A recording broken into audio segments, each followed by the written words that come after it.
You already know what time it is. This is the Certified Podcast, and I am your host, Mike Ginn. Welcome back. We are on episode number 6. It's finally here. I know there was a little bit of delay, and I apologize about that, but unfortunately, 2 episodes a week was just a little overly ambitious for my schedule. I tried to rush out a bunch of great episodes for you guys in the beginning and kind of set me back a little bit, but now we're on pace. Brand new episodes are going to start coming to you every Friday from now on, including this episode right here, featuring my guest, Toby Knapp from iHeartRadio. Man, Toby's syndicated all over the country, so I'm sure if you have an FM dial, you've heard his voice. We're lucky enough to have him right here in D.C., though. Wash FM in the mornings with Chili Amar, 97.1 on your dial. We talk about everything. Me and Toby chatted up. I'm lucky enough to have Toby as a neighbor, so I was able to get him on the show. Pretty awesome. We talk about how radio's evolved throughout the years and how he got started, what made him fall in love with radio in the first place, his journey from being from Texas, moving around the country, and now being right here in the D.C. market. We talk about all that and a whole lot more, including a great update on his health. For anybody that knows, Toby has been going through some stuff. We talk about how his health's doing, and he's doing pretty fantastic, just to give you a little bit of a spoiler on that. But first, we do have to do a little bit of a shameless plug. You can obviously find us. Just look for the Certified Podcast. You can find us on iTunes, Stitcher, TuneIn Radio, Google Play, SoundCloud, YouTube. And, of course, you can find all the show notes, all the links, all that and more on thecertifiedmag.com, thecertifiedmag.com. Show notes for everything. You can shoot me an email, mg@thecertifiedmag.com. I read everything. I want to hear all your feedback. Let me know how you're feeling these podcasts. Let me know how I can make it better, what you like, what you don't like. Just let me know. Now that all that's out of the way, let's get to this episode. Coming up next, Toby Knapp. This is the Certified Podcast.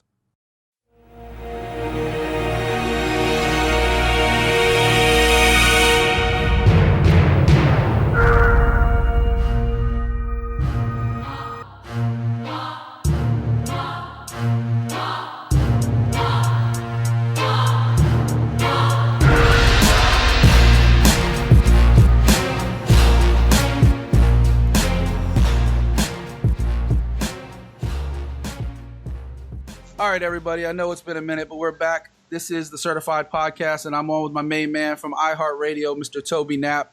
Toby, how you doing today, my friend? You know, you're lucky.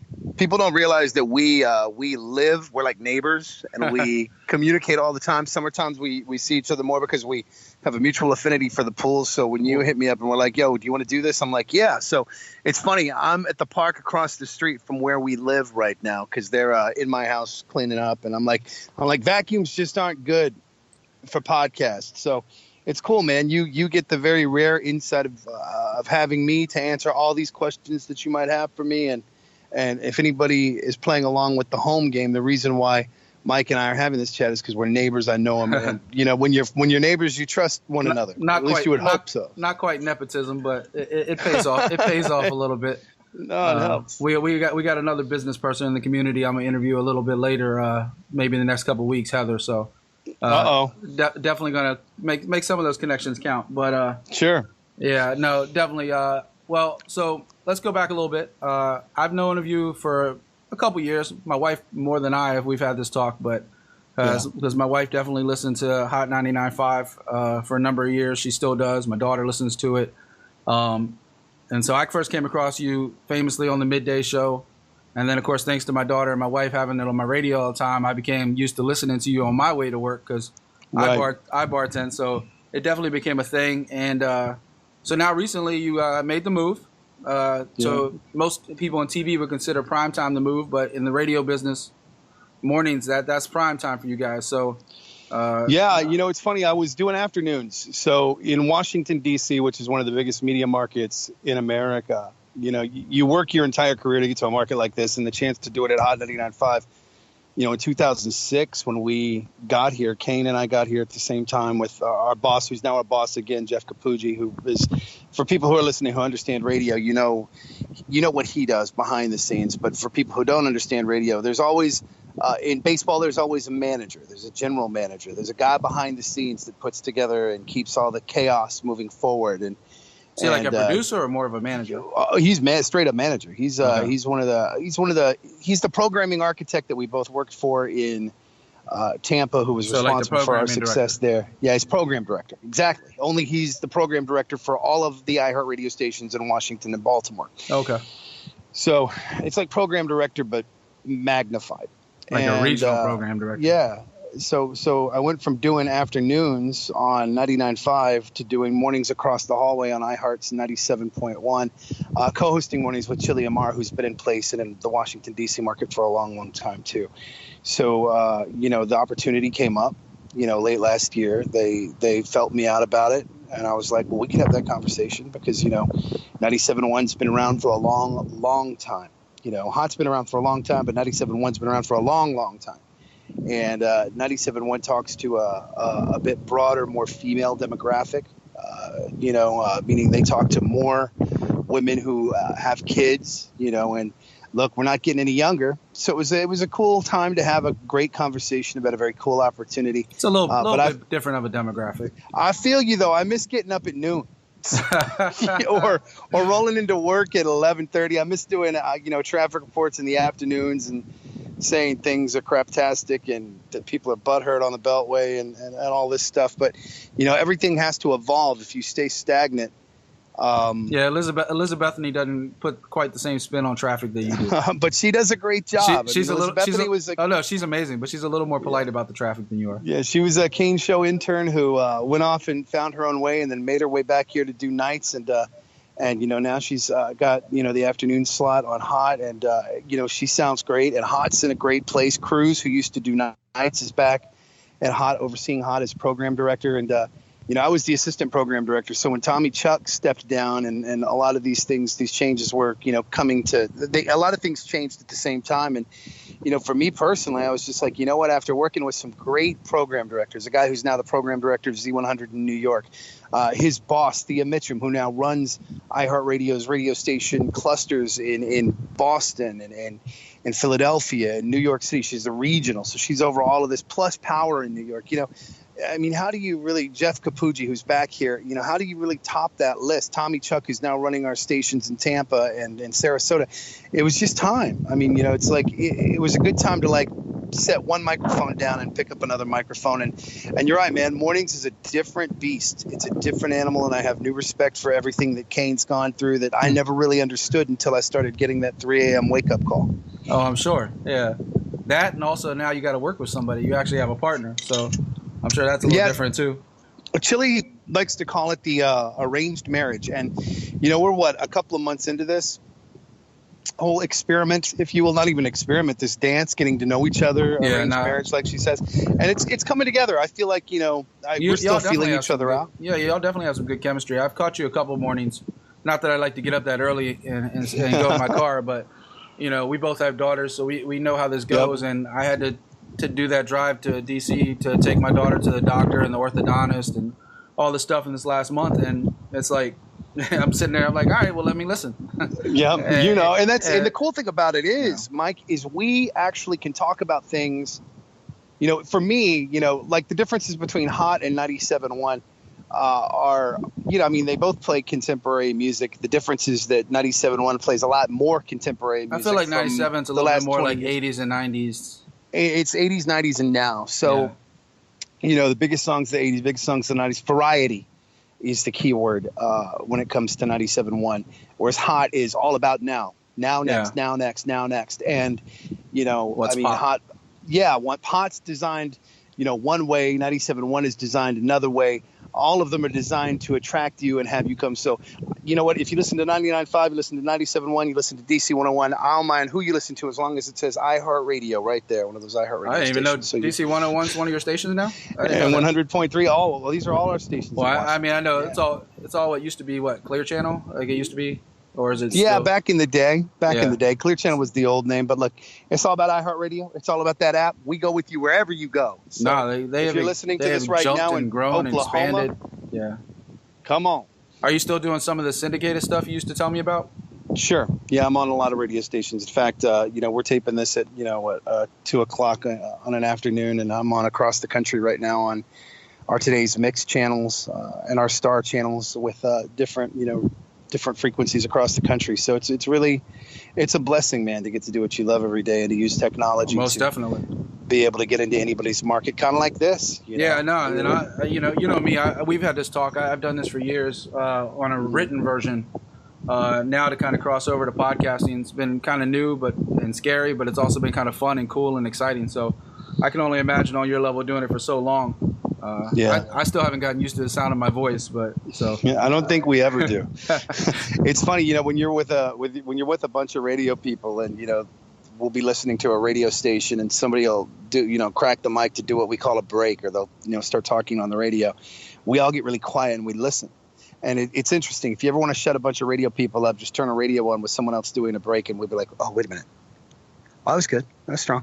It's like we're constantly evaluating. And well, I also get a kick out of the whole voice thing, because if I hear you in person, right, like if we run into each other on the corner, you almost have like a little bit of a deeper, bolder voice. And I used to like joke with my wife. I'm like, is he on auto tune on the radio? Because like then all of a sudden you have this radio voice, and it's just right. like, and you can't even have it now like over the phone. And it's just like, but he sounds different in person. Well, you get the benefit of catching me at the pool after some beverages. On the air when the guards are down a little bit. Well, when the guard's down, when you're not on. And there's a definite difference, Mike, between being on. Like when that microphone turns on, we know for, in the mornings for about 2 to 3 minutes, or on the old show for 7 to 15 seconds in between songs, we knew that we needed to be up, high energy. At least on 99.5, it was more high energy. 97.1, it's a little more, it's a little more back relaxed. a little bit. It's a little more relaxed, a little more conversational. But, you have to be on. And, you have only so long to capture someone's attention and to captivate them, and you're using your voice to do it. So just like any good speaker, any good, great orator, you learn how to command language and how to use voice to maneuver things. So, and when you're on the air, you do tweak a bit, but the goal is these days not to sound like back in the day, like in the 80s, man. Those okay. Those jocks we're both aged a little bit. It's okay. Yeah, but like back in the day, they were big time. They're like, somebody 100. Oh, yeah. We call that puking now. When you're talking like you're on the radio, everybody dial carefully and color. It's not really the way anymore. Kind of MTV evolved all of that and changed it. And the goal is to kind of be real. I mean, when you've got shows like, be authentic. When you got shows like This Is Us and stuff that show, the fact that life isn't always perfect, that life isn't a perfectly cast reality show, and that sometimes things are ugly. People want real, and people want to know that, you have a daughter that, has 15 appointments and you got to work all night tonight. And, that people want to know that they're not alone in what they go through. And I think that's where radio comes in.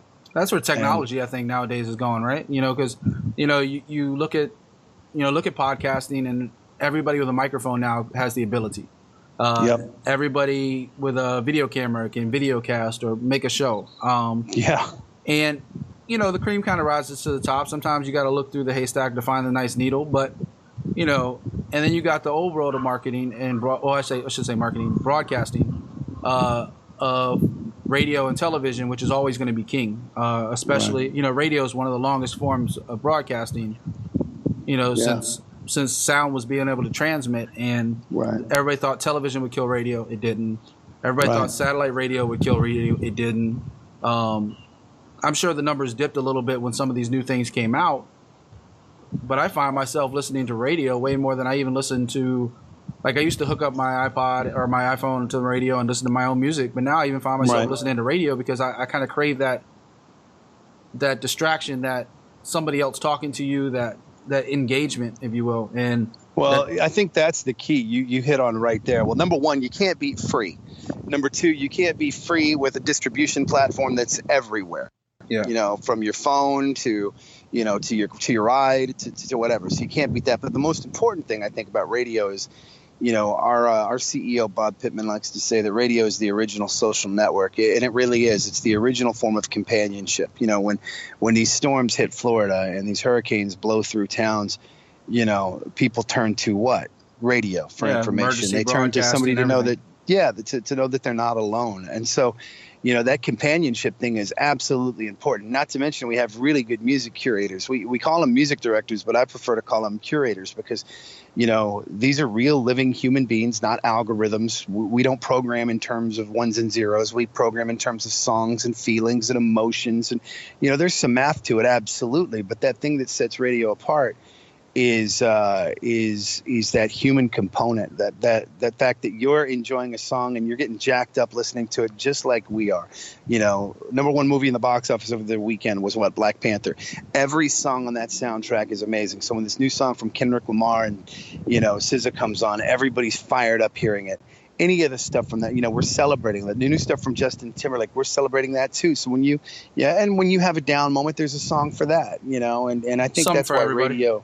Yeah, that's why radio, I think, is so powerful. Is it stokes an emotional connection plus companionship, and that I think that is the secret to radio's secret sauce. There's a lot of other stuff you could talk about that goes into it: research, data, marketing budgets, giveaways, whatever. But at the end of the day, it comes down to somebody emotionally connecting and bonding with something that either surprises them, delights them, or makes them feel something. And that's what you can't duplicate with, an algorithm or a playlist on some of these other apps. The people are what make the heartbeat of iHeartRadio. I think some people would say has to do with the heart. I'm not trying to create some kind of catchy phrase or use some talking point, but no, it's the truth, you're man. Definitely, and anybody that knows you're more of a positive person. You look for the positive in things. So it's one of the great things always talking to you because, there's always controversy, there's always political, or there's always this or that, but you usually try to find the positive in it, which is always great to hear from you. So.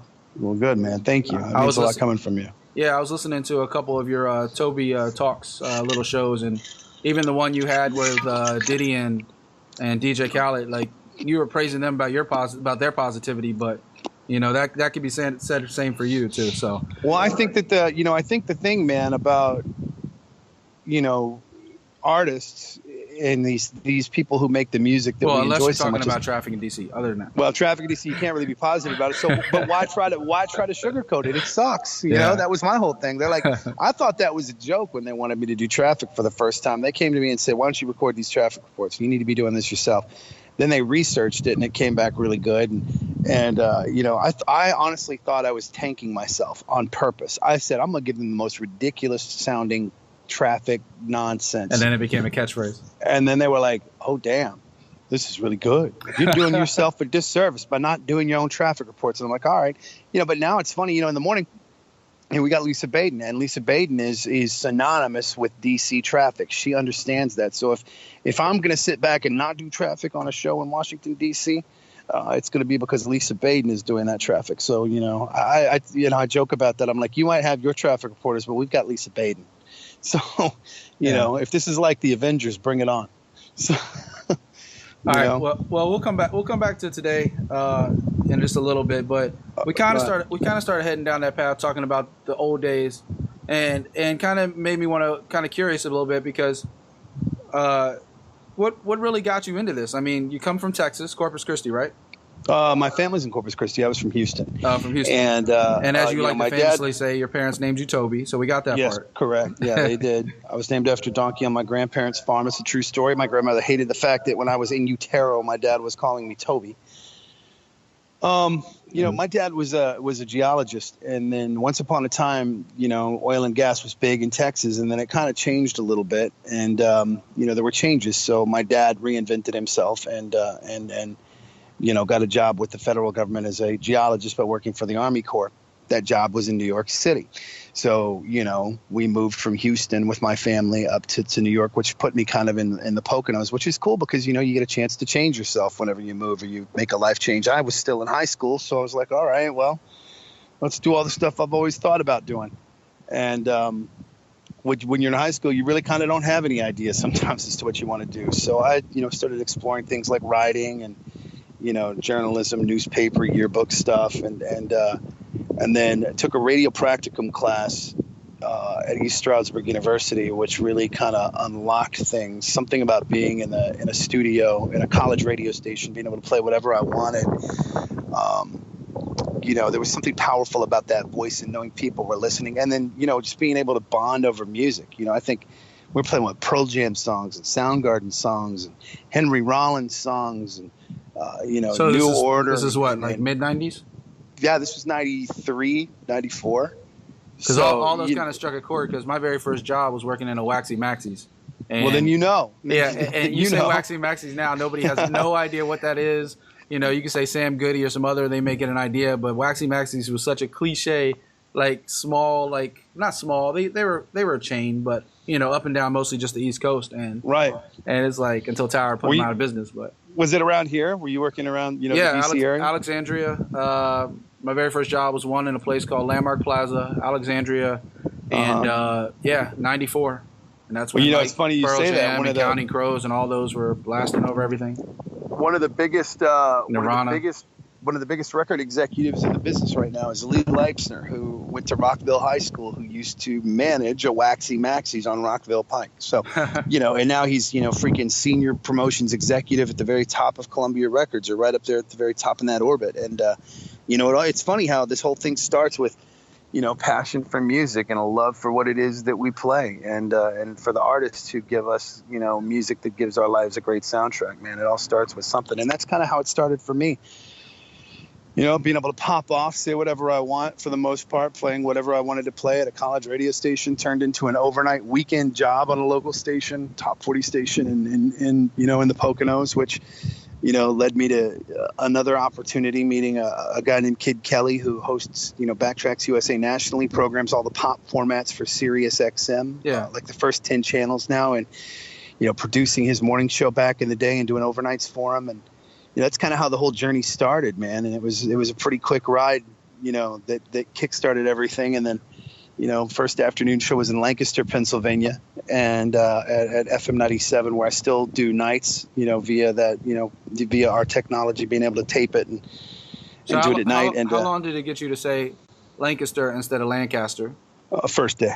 Oh, okay, because they get on you real quick.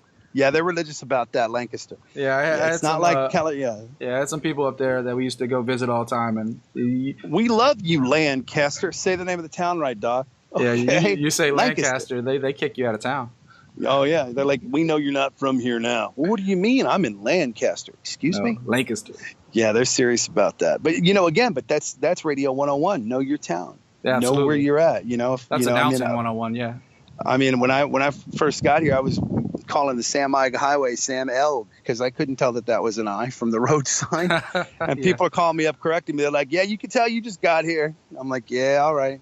Yeah, I'm sure. But you have to roll with it. So you're in Lancaster? So Lancaster was a fun run, and doing afternoons in Lancaster. And then eventually ended up doing mornings for a hot minute. But, when you're in your 20s, doing mornings in Lancaster isn't exactly something you think about doing for long term. So the opportunity to go to Tampa kind of came up, and, our regional, we all back in the day, we had program directors who oversaw program directors who, their job was to kind of scout out talent.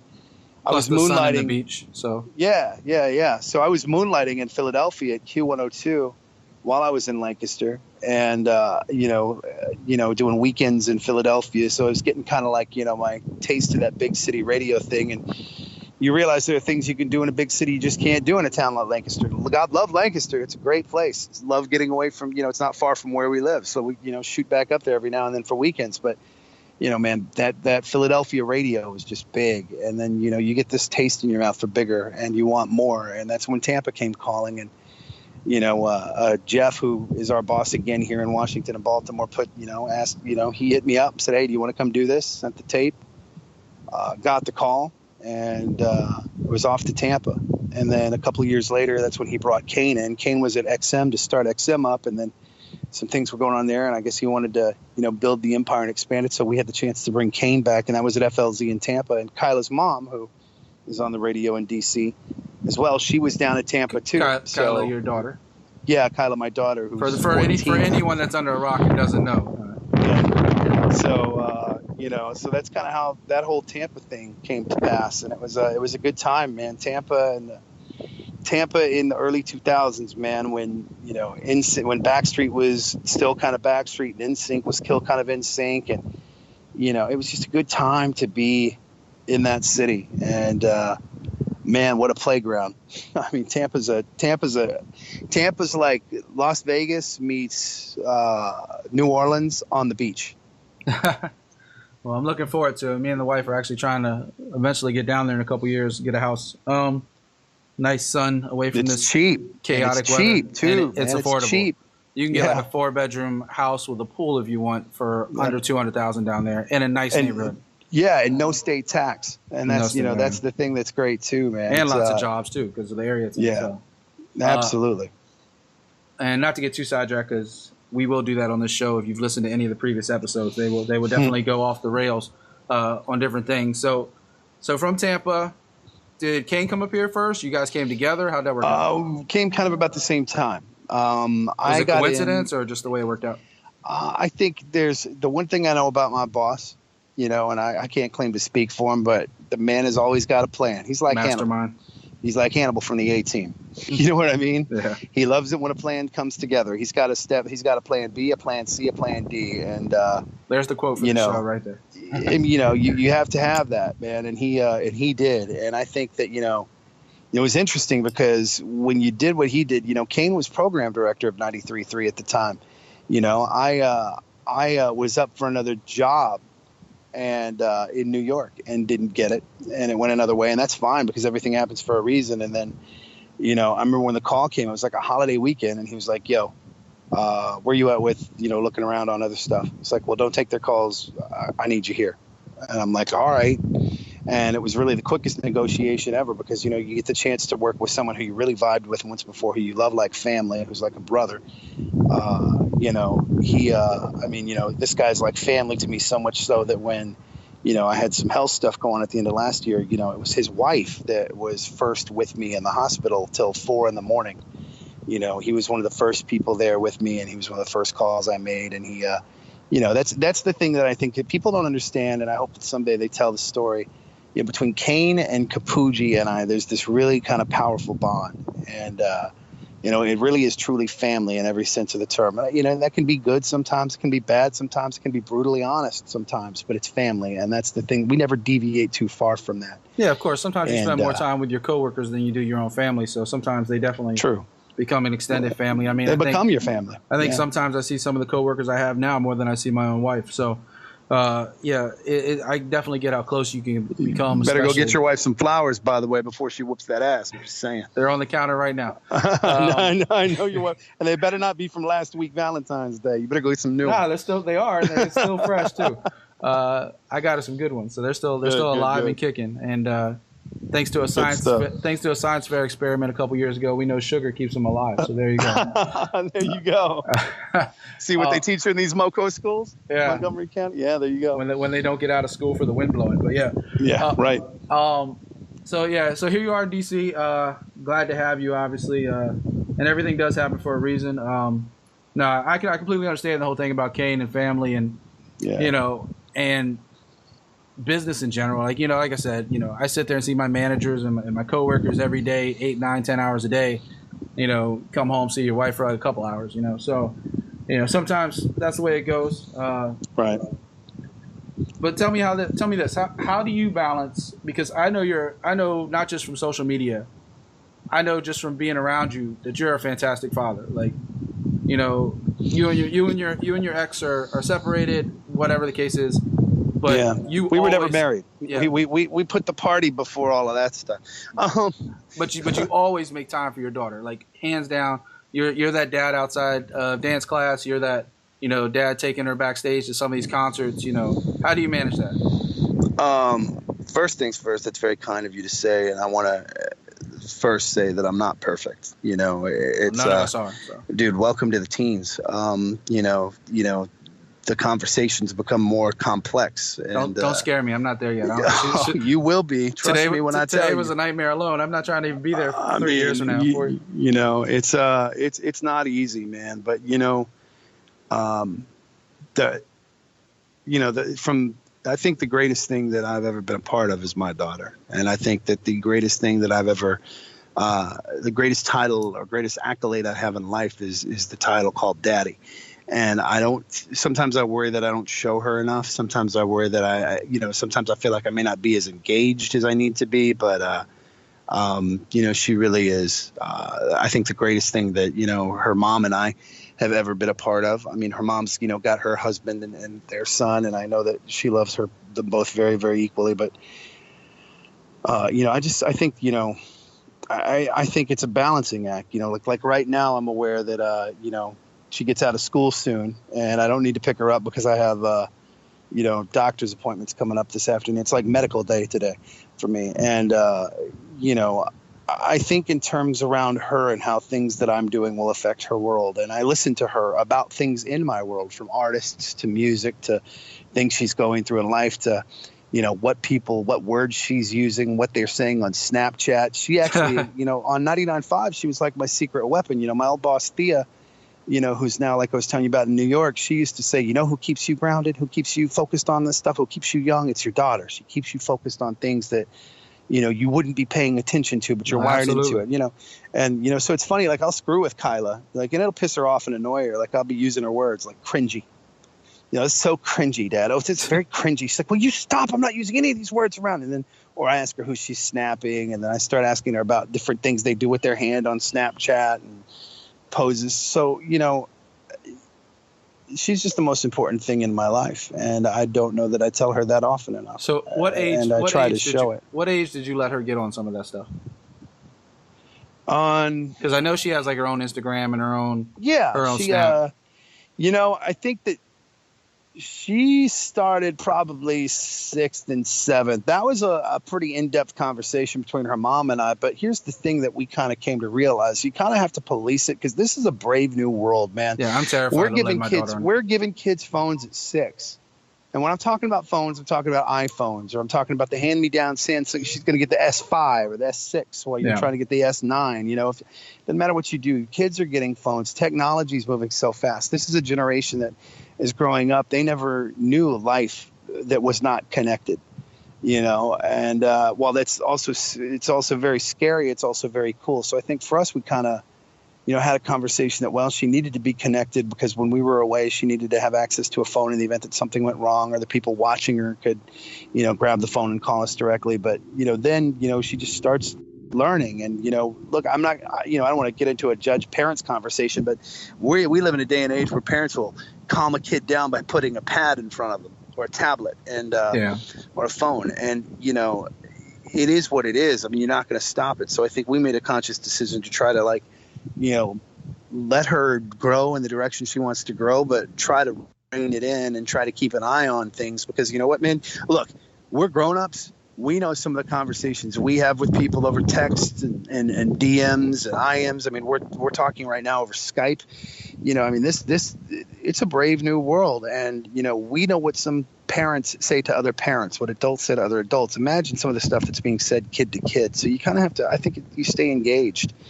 And so we went back and forth on a lot of that stuff, but eventually we just kind of decided, we have to just be on it, be vigilant, police it. Thank God for good therapists.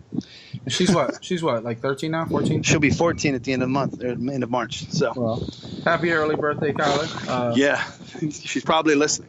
Well, hopefully, knowing her, she'd be like, "Dad's talking about me. Great." Yeah. That can become a thing too, like I had one of the first times, Kyla kind of grew up on the radio. Don't worry, Kyla. I'll include a link to your Instagram too, so you can get some followers. She was born, on the radio. I mean, as soon as her mom was, pregnant and we went public with that, it was like, get it on the radio. When's baby, Dana's baby drop? When is this going to happen? And, so she's kind of used to a lot of the stuff, but for the first time recently, Kyla actually asked me to dial something back. She's like, listen, there's some things that are just, me and you, Dad, and I don't need it to be out there for everyone to talk about. And now I have to sit there. People are telling me that you talked about this on the radio. So, you talk about that morning show, man, that morning show oxygen's different because everyone listens and their parents. And she's also at the age now where her friends are listening and paying attention and her friends are getting on social media and seeing it. And they know who, and like, look, 11 years on 99.5, arguably the number one radio station in Washington, D.C., 18 to 34. That's probably got the largest market by far, sure. Yeah, listening to, that's where them kids is. So, like they were there. They were listening. They, you walk into their school, they knew there's Kyla's dad. That's Toby Knapp. There's Kyla's dad. That's Toby Knapp. it can be not a blessing and a curse. It's definitely a blessing, but you're cognizant, especially when your little one's like, hey, about that one thing you were talking about, we didn't need to talk about that. That was for you and I. And I'm sure there's going to be a lot more conversations like that. And, it's again, like I said, man, in life, if something gets stagnant, then you're probably doing it wrong. And if parenting gets old, then you're probably doing it wrong. And so the dynamic is constantly changing and evolving. And, it's an interesting thing to live out loud, especially when your little one lives out loud. And now we've got social media that lets everyone live out loud. So my little one wants so badly to get on the show and get on one of the podcasts or something, and I'm like, no. And it's funny because my wife is the more private of the two of us, and she dials it back, and she doesn't want people exposed to our daughter, even though my daughter like desperately wants to be like a YouTuber. But she's 9, and I'm like kind of pacing her a little bit. I'm like, you wait till you're like 11, 12, 13. Right. You got a little bit more control, and you can handle things a little bit better. But, and it's one of those things like, it's funny because I'm the technical one. I'm the technology guy. Yeah. And the social media guy, and I'm out there, and everybody knows who I am, and it's fine. But even on my posts, you very rarely see me mention my daughter. And it's just one of those things like when she's old enough to develop her own identity, then I'll help her however she likes. But I don't want to do that for her. I didn't want to make that choice. Right. And my wife, and mainly because my wife is so private about it, and I'm so respectful of that decision.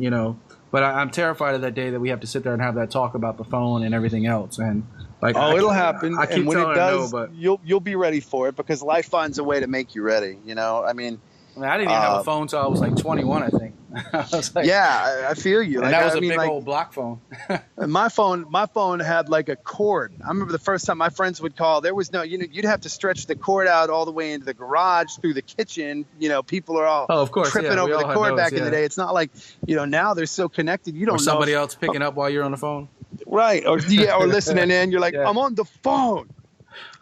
Duh. Hang up. Or you're talking, get off. Or call waiting. Like if you were lucky enough to have 2 lines in, the house, your siblings would go harass you. You're on the phone and they'd want to get on it. They'd start calling you from the other line. I need to call some people and I can't use Dad's phone.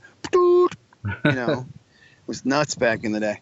Yeah. But man, welcome to a brave new world. Parenting 3.0. Old people problems. Old people problems. We're getting old. But the funny thing is that they make fun of us for like, and I get this all the time. I'm sure you do too.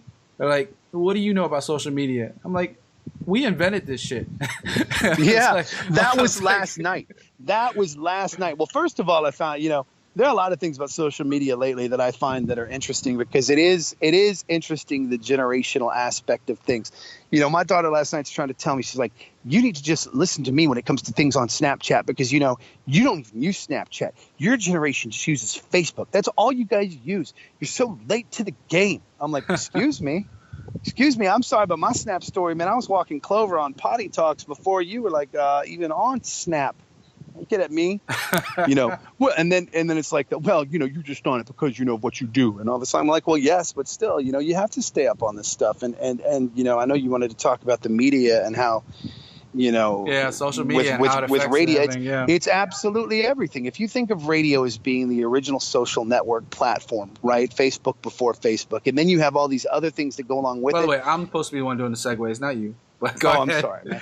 No, but have it. But like, it's like it really is. It's multi-platform management now, and you're not just a personality on one; you're a personality on all.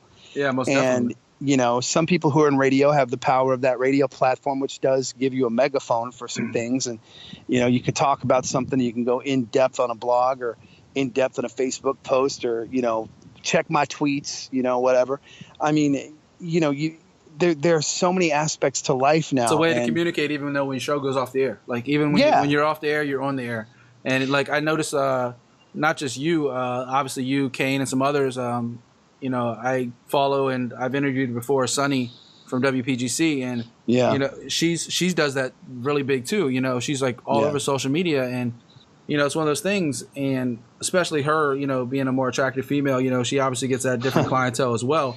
But yes, her and like I know Joe Clare and some of the other guys, and it's like you sit there and you listen to them in the morning, right? And you listen to you and Chili in the morning. I'll go back to your subject, like go back to you in the mornings, and when you go off the air, you guys usually sometime a little bit before you get off the air, you're talking about like, hey, go, listen to, iHeartRadio.com/Toby Knapp and see what I'm talking about with this news story and that news story and my thoughts on this thing going on in the world today. And, that's what I was kind of going to hint at is, as far as that segue goes, is how radio is staying relevant. We were talking about how no matter what, radio seems to survive. And how radio is staying relevant in 2018. We talk about social media and we talk about how that, and I think radio more than even TV, which is very ironic because TV is such a visual platform. But I think radio more than TV gets it. I think they get it, how to stay relevant and how to stay in people's eyes and ears, even when you're not on the air. Right. And, the thing about it is now is that, with the internet, once it's spoken, it lasts forever. So, I think I said once upon a time that the only thing maybe faster than radio is Twitter, because Twitter's real time. You know what I mean? At first it was limited to 140 characters. Now they doubled it. But like, if you think about it, one tweet can make news. One tweet can start a war. One tweet can start a revolution.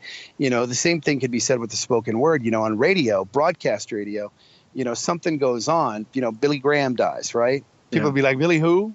Well, we know that Billy Graham was like this important faith leader once upon a time in America who was 99 years old. Some people didn't even know he was still alive. Yeah, for those listening, we're recording this on the day that he did pass away. Yeah, the day that Billy Graham passed. Like we can turn the microphone on. As soon as that news breaks, we see it's confirmed, and, you don't want to run with some bad information. Oh, man, reports that Billy Graham's passed. This sucks.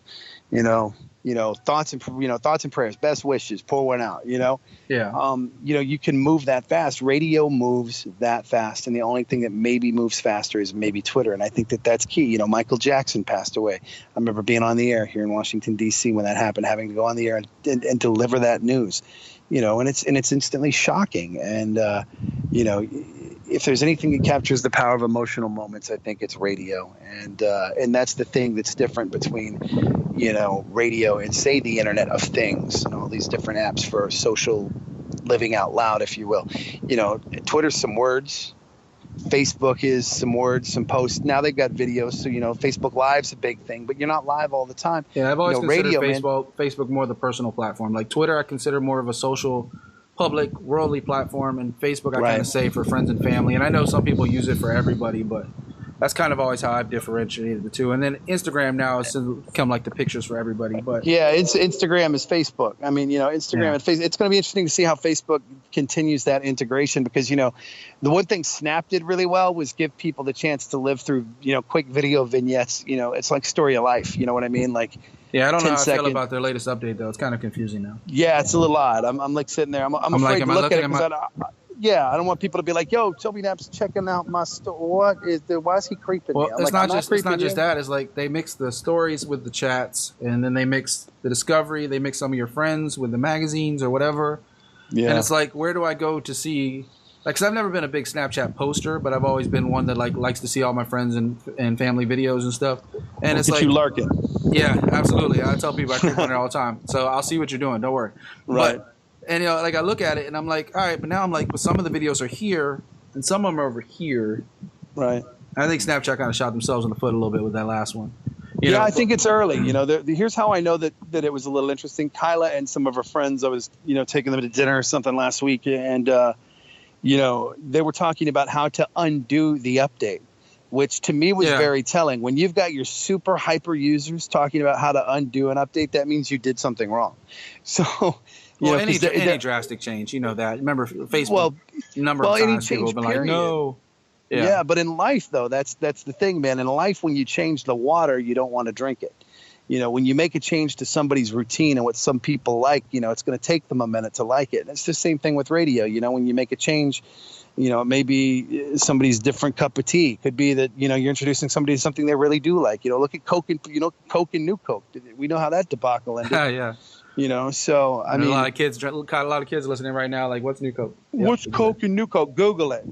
Yeah. You know what I mean? But like, that's the thing, Facebook changes an algorithm and it upsets the apple cart for all these digital publishers who are just trying to shotgun their information out. I think change is good, man. It makes us play the game better. But, sometimes you got to think through that change, especially when you're counting on other people. Yeah. Right. Yeah, most definitely. And, it's funny because we were talking, it's like all the people that invented these platforms that teenagers are on nowadays, they're in their late 30s and 40s. Right. Every single one of them, and it's like, what do you guys know about Twitter? I'm like, we kind of invented this shit. Well, they invented it, dog. Next question. Microphone drops, son. I'm still mad that I deleted Mike. Back in 2006, I had twitter.com/Mike. Oh, wow. And I was like, this is stupid. This is never going to take off, and I deleted it.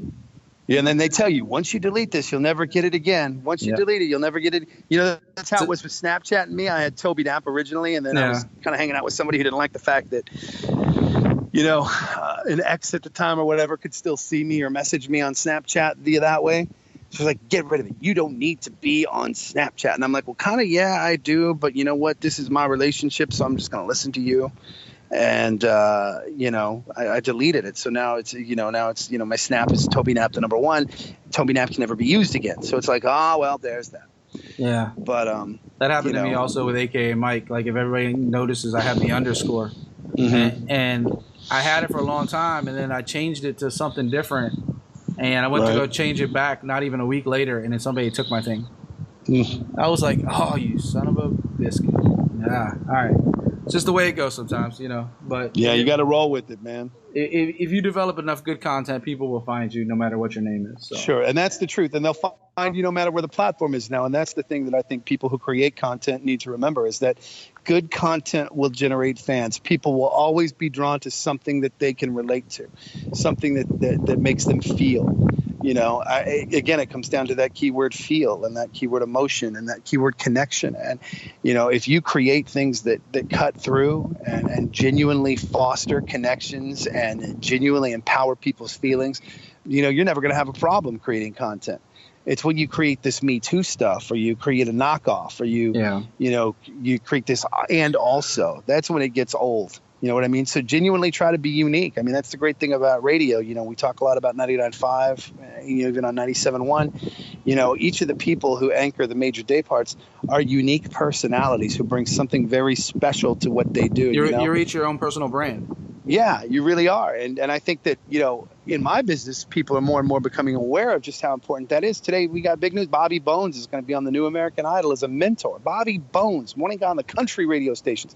This guy was doing top 40 radio in Austin, Texas, not that long ago. And he was, just kind of, he was okay, but he wasn't great. And, they said, hey, do you want to try this country thing? Because we think you could be great in country if you would just try this. And, look, we're and there a lot you go. of us For are people trying to to say follow I don't. that. For there you go. People want me to do a news show. There you go. I just broke two news stories in one show. There you go. Well, look, but I mean, that's the thing. Bobby, I actually hit him on Twitter today to tell him, I'm like, dude, keep blazing trails because some of us are following, and that's that's why we need people who are not afraid to put it all out there. Who are not afraid to interview some ridiculous people on a podcast and wonder who might listen to it and what's Toby Knapp going to say and what does it mean? Yeah, we'll get to your unfiltered in a second. That's coming. But there was two things I want to say to that. Like one, that's that same connection that gets people to care about you because like for people that don't know, you've been very public about it. Otherwise, I wouldn't say anything about it at all. Yeah. But you just had brain surgery. Right. And there's a little backstory I never actually heard, so I'm a little curious about how you found that this was coming, whether it had like migraines or something that you felt build up. But, you've had this medical emergency, but even today you posted on Instagram a picture of you getting ready to go through a scan. And, it's that personal side that you show people that allows people to connect to you more. Because now people, like we're talking about being authentic and maybe, a little too much for your daughter like we talked about earlier, but now that she's getting to the age where she can be embarrassed by stuff. But it's one of those things like because you're so authentic and so real and connect, you get like not just fans, you get loyalty. And that really builds a brand. Yeah, I think there's something to be said about not being afraid to be honest with the people who take the time to listen to you. And that's kind of where the relationship comes from. And I don't know specifically. What do you want to know? How the whole thing went down? Because it was. Because it kind of. I mean, like I said, I mean, Well, I hadn't seen you since the end of the summer, maybe Right. like once at the grocery store or something like that. Right. And then all of a sudden, I see you just came out of brain surgery, and I was like, wait, what did I miss? Like, where Yeah, and was people that? were a little shook because I kind of went silent on all platforms for a minute. So I guess the Foo Fighters. I think it happened the Foo Fighters night, but maybe before. When they It opened might the have been Wharf? the Kesha show. Yeah, we were at a little pre-party that my company had, and it was a good time out. And I ended up hopping in the back of a small like lift line kind of a ride, ride sharing kind of a thing. Yeah. And when you get in, because I'm not a small dude for people who don't know. I'm Not at all. 6'2". I've Is lost that a all? lot of weight, but Have I shrunk? I thought you were taller than that. well, probably in boots 6'3", but I got behind, I had to get in behind the driver, and I was, after you've had some beverages, you get behind a driver and things happen. You try to climb into a smaller space because it was a small lift ride home. And I smacked my head, on the back of the, the door jam sort of a thing, getting into the door. Ouch. And I rang my bell, but you know what? There was no blood. There was no lesion. There was no, abrasions. There was no lacerations. Things seemed to be okay. So flash forward about a month, I'm starting to get these crazy headaches. And it's funny, if you go look at 99.5's Instagram or Facebook Lives, because we used to do a live every evening with Test Drive, which was a feature we used to do on the old show. You can see me start to complain about these headaches. I was like, God, what are these migraines? Why am I getting these migraines? And they weren't migraines. They were headaches unlike I'd ever had before. And they weren't outrageous, and they didn't always stay. They came and went.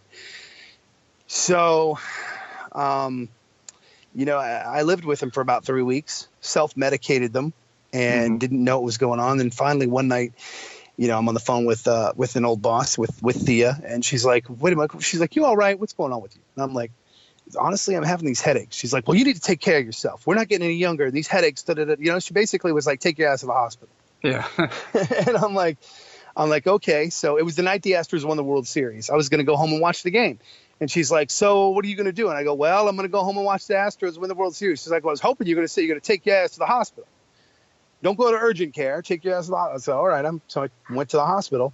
And because if you go to urgent care, they're just going to send you to the hospital anyway. I'm like, right. So I went to the hospital across the street from where we live. And, they were like, okay, well, let's scan you and see what's going on. Because I was like, these headaches are just crazy. And when the emergency room doctor came in, he looked like Maui from Moana. A big dude, big, jacked. Reminded me of Maui. He's like, he came in and he had this look, and he's like, well, we checked your head, and the results aren't normal. And I'm admitting you. And don't be alarmed, but we're admitting you to ICU. And I'm like, oh, that's when it got real. Don't be alarmed, but we're putting you in. He's like, I see you. And I'm like, well, okay. He's like, so I don't know who you need to call, but you're not going to be able to work tomorrow. And I don't know when you're going back, but here's what's going on. And it turns out that, that night that I'd whacked my head had caused a brain bleed. And long story short, without getting too into the medical details on all of it, there was because I'd noticed that I was a little off. You know what I mean? I'd noticed 3 weeks after the fact that I was a little bit off, but I believe the prognosis or the diagnosis was acute and chronic subdermal hematoma. There were 2 of them. And the pressure was causing a headache. The pressure needed to be relieved. And so the only way to relieve it was to go in. The first procedure was a burr hole. That didn't work because the blood from the bleed was coagulated, and so it wouldn't drain. So it's like trying to get something down the drain, but the drain's clogged, but the water's too thick to go through the drain. So they were like, all right, well, you know what? We tried it. We got some of it. Didn't work.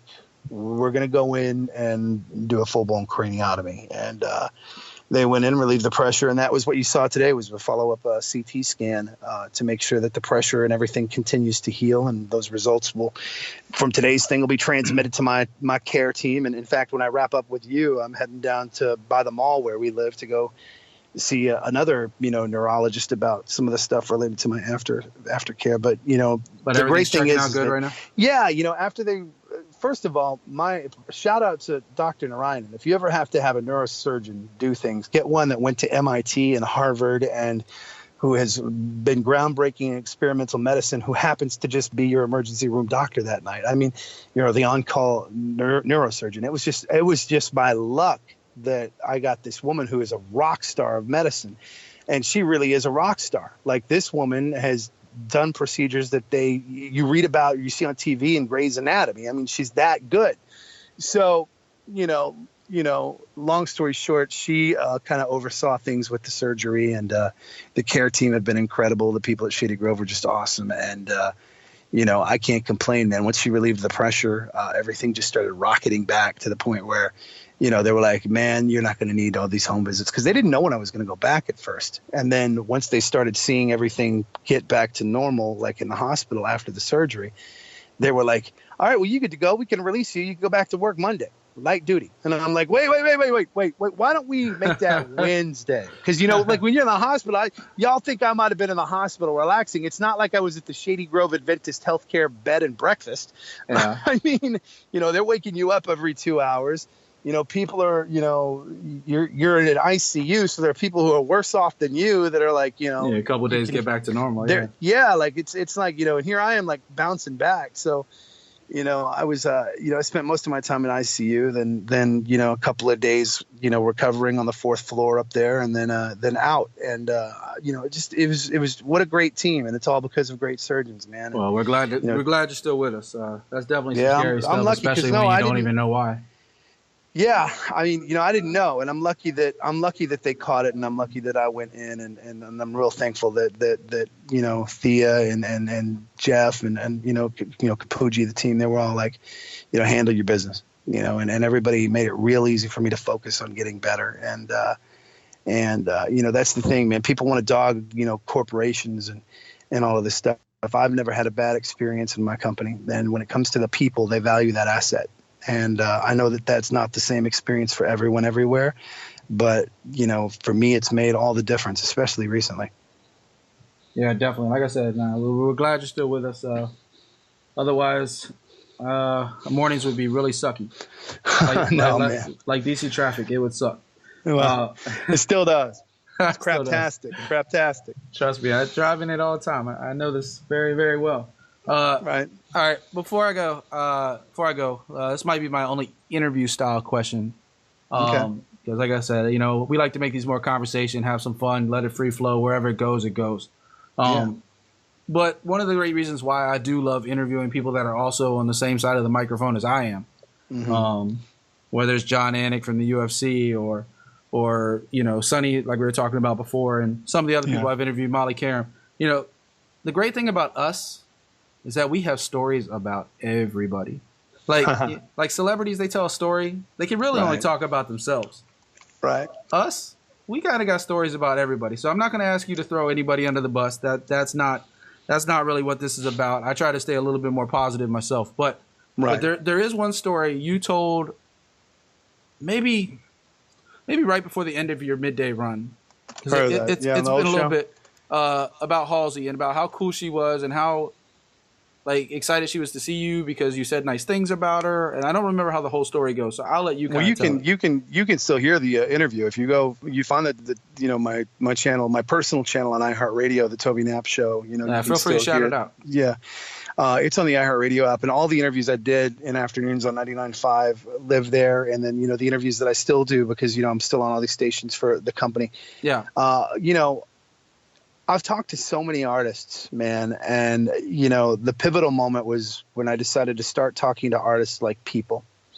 Because here's the thing, like you said about people who are behind the microphone, and I'm not trying to lecture radio industry types or anything like that, but we oftentimes we geek out, we become super fans, or we ask just dumbass questions, and we're trying to go viral, and we're trying to do the quick, easy. These are human beings who have had a crappy day, probably just like you. They're working. Yes, their work is calling a bunch of people around the country, doing interviews and all this stuff, and that we might think that's cool, but sometimes when you do 15 to 20 interviews with radio stations for 5 minutes or whatever around the country, it gets old. And so, you don't treat artists like people don't treat artists like people sometimes, who you realize that, maybe they've had a bad day, realize that maybe they've had some crappy things go on in life. Maybe the relationship isn't perfect. Maybe they have some drama with a coworker or a member of the band or whatever. So I don't know, man. They're real. They're people. Yeah. Yeah, so I talked to so many different artists, on Hot and even now that, once you start talking to them, word gets around. And the best noise you can have made about you is the noise that other people make about you. It's not the noise you make for yourself. It's not, you doing something zany, hoping that it goes viral. Just be yourself and let other people notice, and hopefully they'll say something about it for you. And, Halsey got word from people that I was a really good interviewer and that she wanted to interview. And like, you can actually listen to it. It was one of the most amazing things ever. She's like, I got to tell you, I'm in London right now. She's like, and normally I hate doing these things. I hate them. She's like, but I heard from so many people that you wanted to talk. And I was like, you know what, if Toby Knapp wants to talk, then let's have the conversation because it's you.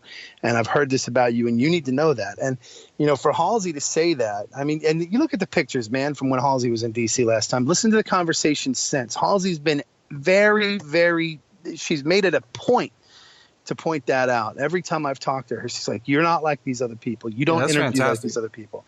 Yeah. And that to me is the greatest compliment. And when you start to hear more and more of those, it makes you realize that maybe you're doing something right by treating people like people, acknowledging that they're human beings, they're flawed. Not everything is always rosy. Sometimes it's hard to be optimistic. Sometimes it's hard to be. I mean, look, you know where we live. You know who lived where we live? Logic.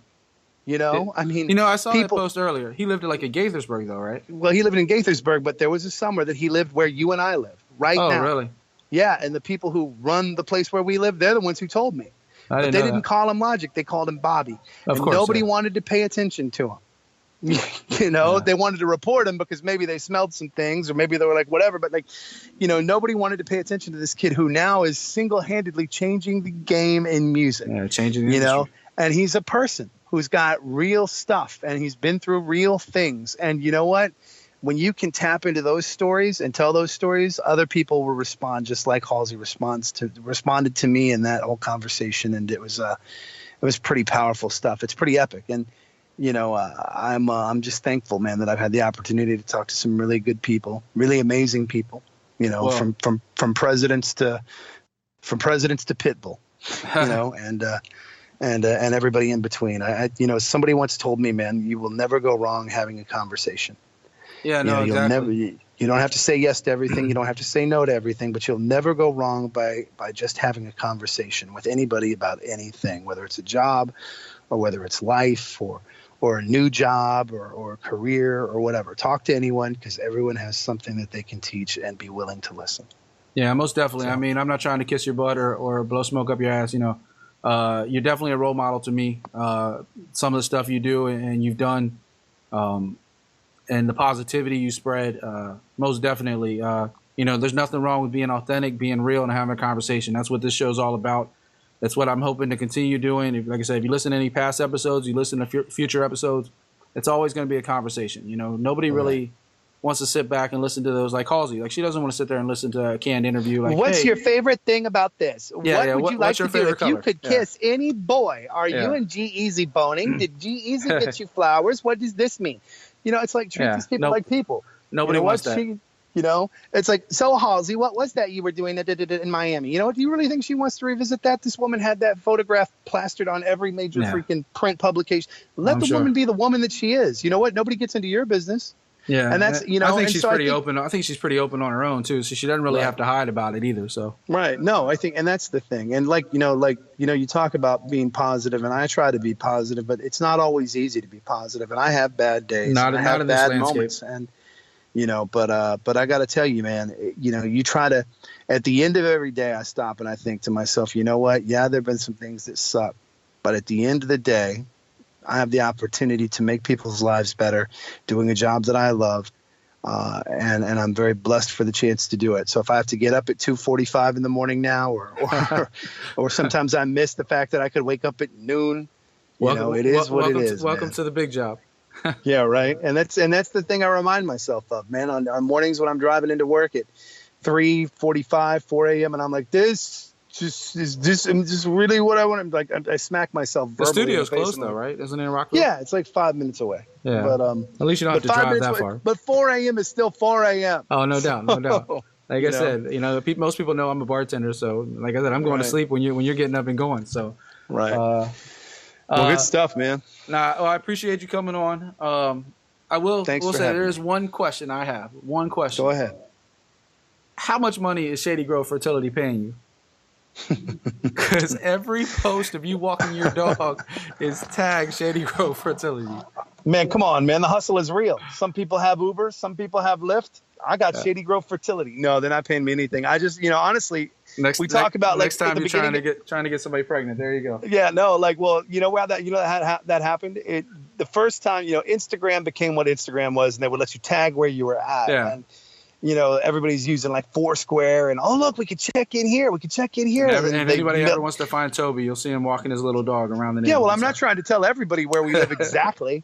So I go through and I look and I'm like, well, what is this? I'm like, I don't want to put the hospital. I don't want to put Safeway. I don't want to put Starbucks. Shady Grove Fertility. Now that shit's funny. So I checked it. And next thing you know, like people didn't want to say anything at first. And then all of a sudden I got people going like, are you really always going to Shady Grove Fertility? I'm like, man, the hustle is real. Got to drop these kids off at the pool. These bills don't pay themselves. They're like, man, you must have impregnated half of DC by now. I'm like, working on it.